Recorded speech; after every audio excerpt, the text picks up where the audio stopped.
Fuel Esports has a lot of student staff and players, but other than watching their sick clips on stream, we don't really know too much about them. My name is Joshua Chen, also known as Boo, and for my rest of the time here, I'm going to be interviewing some of the key players that have been involved in Fuel throughout the years. Stay tuned as we have staff, players, and captains talk about how they got started at Fuel and how they've shaped Fuel throughout the years. Welcome back to another interview. Today I am joined by. I'm Kian. My gamer tag's Newt. I'm a caster at Fuel. Awesome. So, can you just tell me how you got started at Fuel? Yeah, certainly. So on orientation day, I was wandering around like a lost kitten, and I just kept coming back to the Smash Brothers setup that Fuel had in Forwell Hall.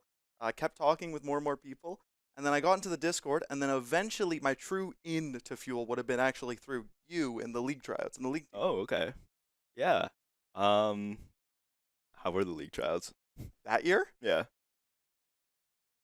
I played bad, but still made the team because you really needed a jungler. We'll say that Uh, you made the team because of your skill set and your yeah, amazing personality. definitely purely through skill. I had the greatest movement performance I think in history, um, and Wardy was a demon. Yeah. So, how did you get into casting with Fuel? Well, during the first semester, I learned about the fact that jobs existed because I didn't know Fuel existed before I came to school. Um, and I was like, I kind of want to work in Fuel because I spent my entire time talking to everyone anyways.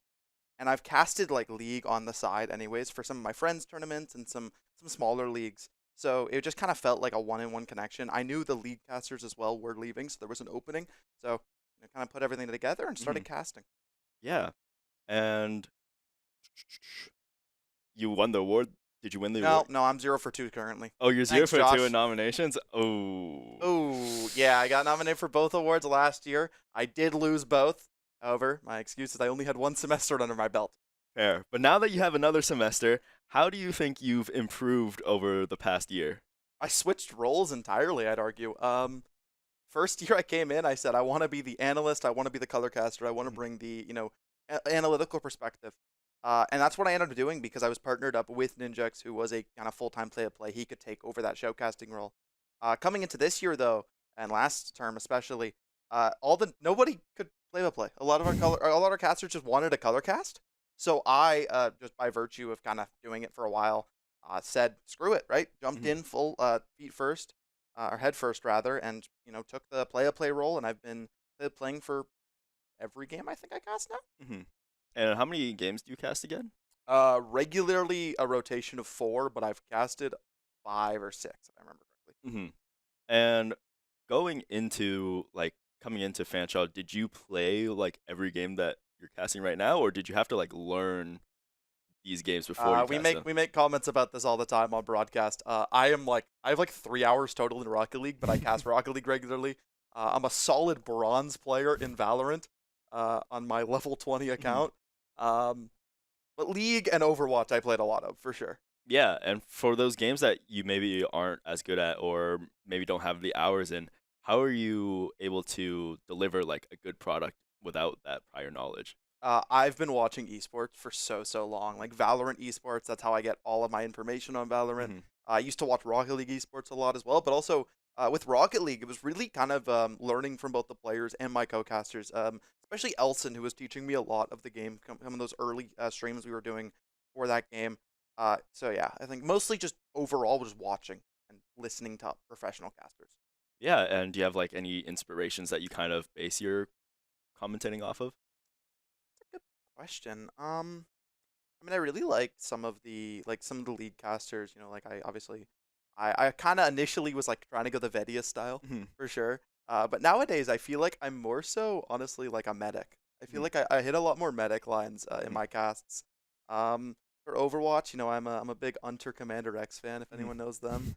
But I mean overall, I mean just every single professional caster is so talented. It's such a hard. It's an underlooked job for sure. People think it's a lot easier because you're just talking about video games, but the ability to think on the fly is really something that comes.